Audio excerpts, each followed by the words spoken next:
সাভার স্মৃতিসৌধে আছেন সহকর্মী হাকিম মাহি, সরাসরি যুক্ত হচ্ছি তার সাথে। হাকিম, বিএনপির ভারপ্রাপ্ত চেয়ারম্যান তারেক রহমান তো যাচ্ছেন স্মৃতিসৌধে শ্রদ্ধা জানাতে।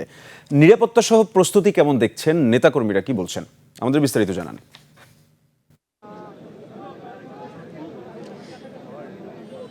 সাব্বির, আমি এই মুহূর্তে রয়েছি সাভারের জাতীয় স্মৃতিসৌধের সামনে। আপনি জানেন যে আজকে বিএনপির ভারপ্রাপ্ত চেয়ারম্যান জনাব তারেক রহমান এখানে আসার কথা রয়েছে, অর্থাৎ সেই দুপুরের পরেই কিন্তু তার এখানে আসার কথা ছিল, কিন্তু এখনও পর্যন্ত তিনি এখানে এসে পৌঁছাননি। অর্থাৎ তিনি এই মুহূর্তে রয়েছেন সেই জিয়া উদ্যানে। তার বাবা অর্থাৎ সাবেক প্রেসিডেন্ট জিয়াউর রহমানের সমাধিতে ফুল দিয়ে শ্রদ্ধা নিবেদন করবার জন্য তিনি কিন্তু এই মুহূর্তে সেখানে রয়েছেন। তবে আপনাকে একটু বিষয় জানিয়ে রাখি, সেটা হচ্ছে যে এখন কিন্তু সেই সকাল থেকে এখানে অসংখ্য নেতা কর্মী এখানে এসে উপস্থিত রয়েছেন। আমি যদি বলি, কতক্ষণ আগে আমরা এই এলাকাটা ঘুরে দেখেছি, সেখানে আমরা দেখতে পেয়েছি যে কয়েক লাখ নেতাকর্মী কিন্তু এখানে এসে জড়ো হয়েছেন। সেই জাহাঙ্গীরনগর থেকে শুরু করে, অর্থাৎ জাহাঙ্গীরনগর ইউনিভার্সিটির সামনে থেকে শুরু করে এই পাশে সব জায়গায় কিন্তু অসংখ্য নেতাকর্মী আমরা এখানে দেখতে পেয়েছি। অর্থাৎ তারা এক নজর বিএনপির ভারপ্রাপ্ত চেয়ারম্যান জনাব তারেক রহমানকে এক নজর দেখবার জন্য তারা বিভিন্ন জেলা থেকে তারা কিন্তু এসেছেন, এবং আমরা তাদেরই মধ্য থেকে দু একজনের সঙ্গে একটু কথা বলতে চাই। জি, আপনি কোথায় থেকে আসছেন এবং যদি বলেন যে কি কারণে এখানে এসেছেন। বিসমিল্লাহির রহমানির রহিম। আমি পাবনা জেলা সুজানগর থানা পাবনা 2 আসন থেকে এসেছি।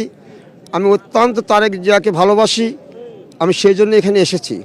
এবং আমি আরেকটি কথা বলতে চাই, বাংলা জাতীয়তাবাদী দল বিএনপি করার সৌভাগ্যে আমি শহীদ রাষ্ট্রপতি জিয়াউর রহমানের সভামঞ্চেও ছিলাম।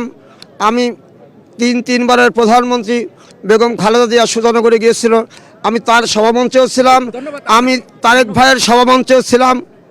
এই কারণেই আমি অত্যন্ত ভালোবাসি এই দলকে। এই জন্য আমি আপনার কাছে একটু জানতে চাই, আপনি কেন এই কারণে এখানে এসেছেন। আমি জনাব তারেক রহমানকে দেখার জন্য পাবনা থেকে এখানে এসেছি। তাকে তো দেখা যাবে না সামনে থেকে, তারপরে জেনেও আপনি তারপরেও না দেখলেও তার অনুভূতি, এবং সে আমাদের অভিভাবক রাষ্ট্রের, আমি পাবনা থেকে ছুটে এসেছি শুধু তার দেখার জন্য।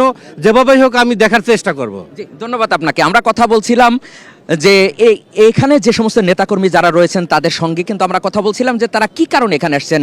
যে তারেক রহমানকে তো দেখা যাবে না, তিনি গাড়ির মধ্যে থাকবেন, তারপরেও কিন্তু এখানকার নেতাকর্মীরা বলেছেন তাকে দূর থেকে হলেও এক নজর তারা দেখতে চান। এবং একটি বিষয় জানিয়ে রাখি যে এখানে কিন্তু সেই গতকাল রাত থেকেই এখানে নিরাপত্তা জোরদার করা হয়েছে, এবং আজকে সকালবেলা এখানে এসে যখন আমরা এখানকার আইন শৃঙ্খলা রক্ষাকারী বাহিনী যারা রয়েছেন তাদের সঙ্গে আমরা কথা বলছিলাম, তারা আমাদেরকে জানিয়েছেন 4 স্তরের নিরাপত্তা এখানে কিন্তু ব্যবস্থা করা হয়েছে, এবং এখানে প্রায় 1500-র মতো এখানে আইন শৃঙ্খলা রক্ষাকারী বাহিনী রয়েছে। আপনাদেরকে যদি একটু দেখাই, এখানে আমার সামনে রয়েছে অর্থাৎ সেনাবাহিনীর সদস্য, তারপর বিজিবি, র্যাব, তারপর পুলিশ এবং আরও যে সমস্ত আইন শৃঙ্খলা রক্ষাকারী বাহিনী আছে তারা সবাই কিন্তু এখানে আসছেন।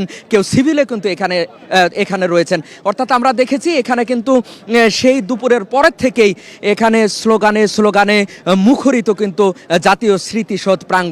এবং একটু বিষয় জানিয়ে রাখি, এখানে ভেতরে কোনো প্রকারের অর্থাৎ নেতাকর্মী যারা রয়েছেন তাদের কাউকেই কিন্তু ভেতরে প্রবেশ করতে দেওয়া হচ্ছে না। অর্থাৎ যারা বিএনপির স্থায়ী কমিটির সদস্য যারা রয়েছেন তাদেরকে এখানে ঢুকতে দেওয়া হচ্ছে, এবং জনাব তারেক রহমানের বহরের সাথে যারা আসবেন তাদেরকে কিন্তু ভেতরে প্রবেশ করতে দেওয়া হবে।